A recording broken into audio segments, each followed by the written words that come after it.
All right, so got a whole lineup of the Selkirk Lab 008 paddles, and I'm going to be talking about what paddle is right for you in that lineup. So let's me give a quick introduction first of what is the Selkirk 008 paddle.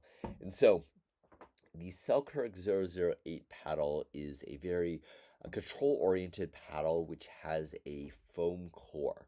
And so the foam core is a solid piece of foam inside, which is different from the traditional honeycomb core. And so the reason that they decided to make a foam core is that a lot of paddles these days have been breaking down on the inside, and so the durability hasn't been that great, and paddles have to be replaced more frequently. And so with the foam core, it allows it to not break down the honeycomb inside, but it just allows for the foam, which is a lot more durable with repeated hits.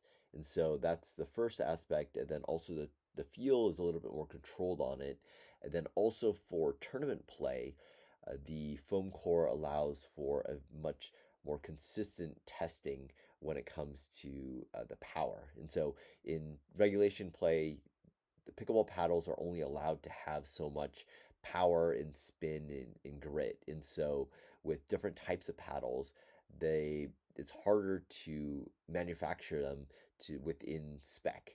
And so foam allows it to be a lot easier because they can choose the densities and that determines like how much power output is uh, like provided by the paddle when the ball gets reflected off of it.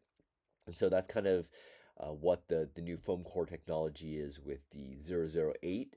So it's a Project 008 Pure Foam. So we have a couple of different shapes and sizes that we'll discuss today. So there's kind of three shapes that we'll talk about, which is the 13 millimeter, there's the 16 millimeter, and then there's the 10 millimeter. So we'll discuss what the differences between the different sizes are, as well as the different shapes of the paddle and which one to choose for what type of player. And so, first off, I'll talk about the standard shape, which is the epic. So let me pull this up. So this is a very traditional pickleball paddle. It's the epic shape, which is a mid-size handle and then kind of a wider body. So it has a wider body for a little bit more forgiveness in terms of if you hit towards the sides, it allows for what they call a higher twist weight. And so a twist weight is how much weight is or how much force is required on the paddle to cause the hand to twist. So if you notice here, if I hit here, my hand twists a little bit. And so the wider it is, the more stable it is on the sides if you have kind of an off hit. And so the Epic, which is the standard side, also has a faster hand speed because it has a lower swing weight since it's a shorter paddle. So this is going to be the fastest in your hands. That's the most stable. And so that's kind of the first shape that you have is kind of the standard Epic shape. Next shape that I'm going to cover in the 13 millimeter is the Invicta. And so the Invicta is similar in shape, kind of the square of the Epic, but it's elongated. So you're going to have a slightly longer handle here. So I think this is 5.5, maybe 5.75, and then it's going to be a longer top as well. But then that comes at the cost of it's going to be a little bit narrower. So you sacrifice the width of the paddle for the height. And so if you're coming over from say tennis and you're used to kind of a slightly longer handle, and then you want that extra reach and you have that control, then the elongated is the way to go there. And this is going to be the most powerful of the shapes because it's a little bit taller, and so your swing weight is higher, and then you have more force coming into the paddle when you swing and hit the ball. And so That's the second shape that we have is the standard elongated one, and then the with the introduction of the 008, they came up with a new lineup, which is the tour shape, and so the tour shape is similar to the Invicta in that it's elongated. It actually has an even longer handle than the Invicta, so it allows for a full two-handed backhand, and it has a tapered top. So this tapered top is a little bit flatter. They were testing it out with the 006, which has a very rounded top, but this one is just a slight taper, and the height of the paddle is tad longer than the Invicta, but then because it has a longer handle, the the amount of material is less here, which allows for a faster swing speed on the tour. So my personal preference of the three shapes, I really like the tour, especially if you're coming from a tennis background and you have the two handed.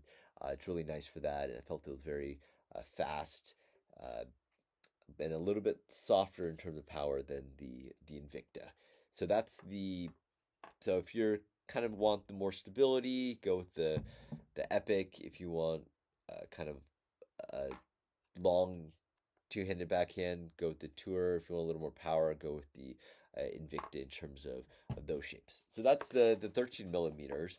And then they also came out with the 16 millimeter Tour. And so is it going to be a little bit thicker, which allows for more dampening when it hits the paddle. And so I feel like out of all of the 008s, this has been, I think, the most popular paddle, in my opinion, that I'm talking to people, because it allowed for the most stability, because it is a thicker paddle and it is the control oriented like foam. And so this one has been very popular. Um, but I feel like it was popular prior to the release of the Maxima, which is a brand new paddle shape that they came out with, which is it's similar to the Tour, but it, it's a little bit wider. So so it's wider than the Tour, giving additional stability.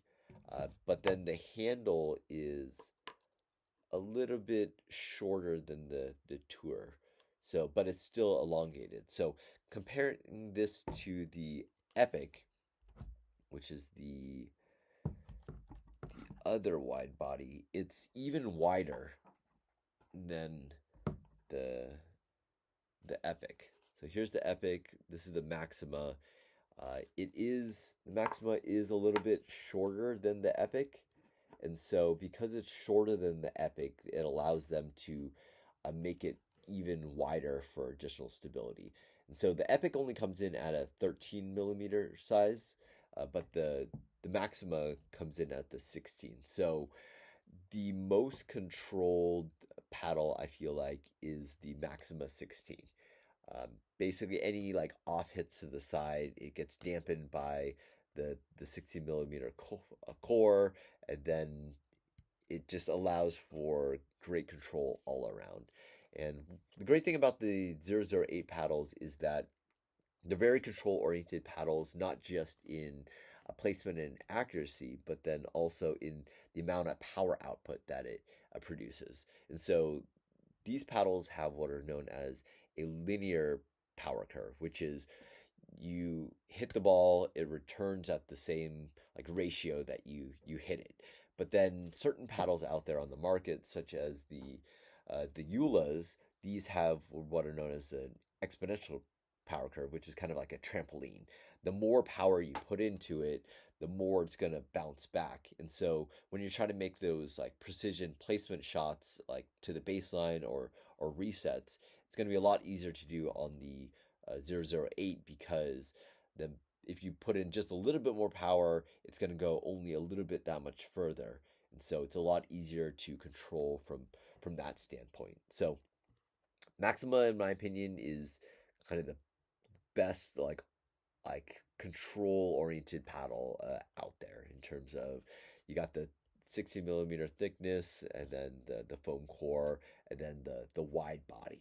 And so, and then nice that it's a little bit elongated as well. So that's the 16. And then if you're looking at the 008 lineup, but you want the control, but still a little bit more power, then you can check out the 10 millimeter Project 008 Invicta. So the Invicta is going to be a little more powerful shape.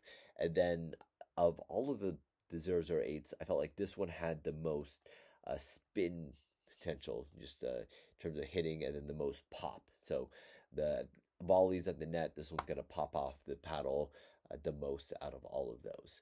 So those are all of the paddle thicknesses and lineups. If you're interested in getting one, check out my discount codes. ADV GTRON gets you about $60 off of the paddles. And then yeah, I just wanted to end with one of my qualms with the 008 design. And so because they came out with the 13 millimeter paddle first, this is the handle itself is very similar to a lot of the other handles out there with the other paddles. So the Power Air, the Luxx, they all had this octagonal handle base. And so they had the octagonal, and then the width of this first bevel, the flat part, is similar to the rest of the body here. However, with the 16, somehow they changed it where this flat part of the bevel here is the same size as the paddle, meaning this handle is thicker than the 13 millimeter. And so that took some getting used to there when switching between the paddles. And then uh, what do you know? The 10 also has a different thickness. Not that it's 10 millimeters thick when it comes to the slat bevel, but it's the same as the 16. So if you're going from the 13 to the 16, it has a different handle as well going to the 10, but then the 10 has the same as the 16. So I found that a little bit odd that they would have different handle thickness sizes depending on the paddle, and it because it's not like your hand changes just because you're changing paddles. So for whatever reason they did that. I would probably have standardized them all myself. But to kind of get around this, what I did personally was I just went and took off the grips and then threw on a double overgrip. So threw a overgrip on underneath, and then I threw an overgrip on top, and then I wrapped the handle the grip underneath itself to kind of create this little like ridge feel, and that kind of got rid of like any of the corners anyway. So I wouldn't notice the difference between the paddle thicknesses for the handle. So that's kind of my take on the 008 paddles. Uh, yeah, give them a go. I think they're great control oriented paddles to get the ball back in play. Yeah, that's kind of what they're known for. So, uh, yeah, check them out. Let me know what you think of the paddles if you get one, and what's your preferred shape and thickness for the paddle. Until next time. All right, see ya.